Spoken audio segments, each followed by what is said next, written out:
Hello, friends. Welcome back to the channel where we explore amazing stories and timeless wisdom from ancient traditions, and I am so glad you could join us today. Hello আমার প্রিয় বন্ধুরা, বলো তো এটা কোন সবজি কেটে রেখেছি আর কোন তরকারি বা রান্না হবে, মানে এই সবজিটা দিয়ে কি রান্না হবে আর সবজিটার নাম কি বলতে পারবে কেউ? তো ঠিক আছে, চলো সবাইকে অনেক শুভেচ্ছা, রান্নাবান্নার আসরে অনেক স্বাগত জানিয়ে আজকের রান্নাবান্না শুরু করছি।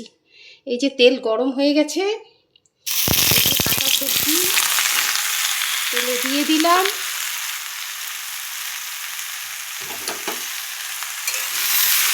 সবজিটার নাম কি তোমরা বলতে পারবে? আর এই সবজি দিয়ে কি রান্না হবে? তো জানতে হলে দেখতে থাকো, একদম শেষ পর্যন্ত দেখো, ঠিক আছে? পুরোটাই দেখাবো তোমাদের, ঠিক আছে বন্ধুরা? সঙ্গে থাকো, দেখতে থাকো। তো বন্ধুরা, তোমরা কেউ চেষ্টা করছো, কেউ করছো না, কেউ আবার চেষ্টা না করেই মুখ ঘুরিয়ে চলে যাচ্ছ, এরকম একটা আওয়াজ করছো। তো সবার ঊর্ধ্বে উঠে আমি এবার তাহলে বলেই দিচ্ছি এটা কি সবজি। তো এটা হচ্ছে তোমার ঝিঙে। এখন আমি রান্না করছি ঝিঙে পোস্ত। শুধু কাটার, এই যে কেটেছি সবজিটা, তার কায়দাটা একটু আলাদা। তো এইভাবে কেটে তোমরা রান্না করে দেখো, তাড়াতাড়ি হয়। এই গরমে রান্না কিভাবে করলে তাড়াতাড়ি হবে এবং সুস্বাদু হবে, সেটাই তো আমাদের খুঁজতে হবে, তাই না? তো এইভাবে যদি সবজিটা আমি কেটে নিই তাহলে রান্নাটা তাড়াতাড়ি হয়ে যাবে। তো দেখো, সামান্য সামান্য জল বেরিয়েছে, ঝিঙে থেকে যেরকম জল বেরোয়, তো খুবই অল্পই জল বেরিয়েছে, খুব যে বেশি জল বেরিয়েছে তা নয়। তো হলুদ দিয়ে দিলাম। এবার দিয়ে দেবো এই যে পোস্ত বাটা, কাঁচা লঙ্কা দিয়ে পোস্ত বেটে রেখেছি, সেই পোস্ত বাটাটা দিয়ে দিলাম।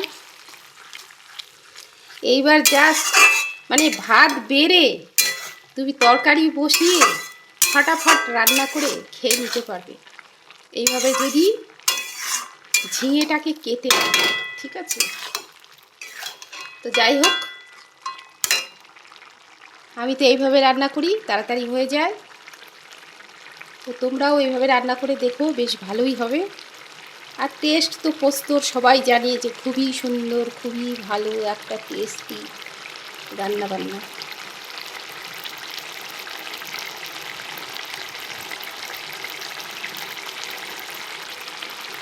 তো ঠিক আছে, চলো বন্ধুরা, এই দেখো হয়ে এলো।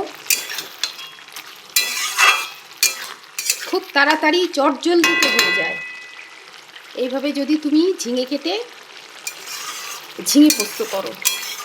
দেখতেও সুন্দর লাগে, খেতেও খুব ভালো লাগে, রুটির সাথে, ভাতের সাথে, পরোটার সাথে, সব কিছুর সাথে যায়, খুব সুন্দর।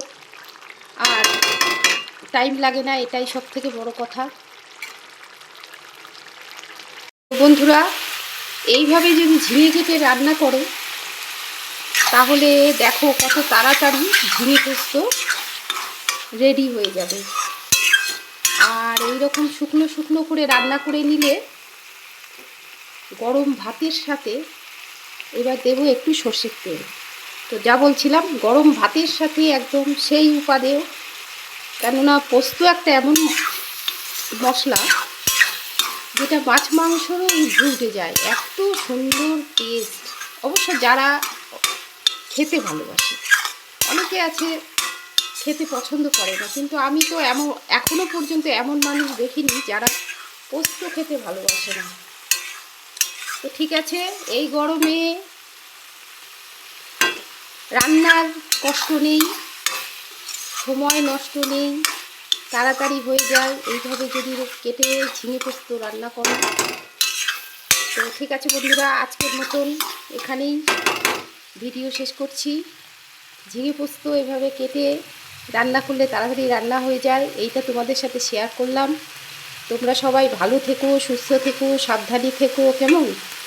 সকলের খেয়াল রেখো, আর এইভাবে কেটে ঝিঙে পোস্ত বানিয়ে খেও। বড় বড় করে কাটলে হয় কি, রুটির সাথে অত ভালো লাগে না, ভাতের সাথেও অত ভালো লাগে না, তাই না?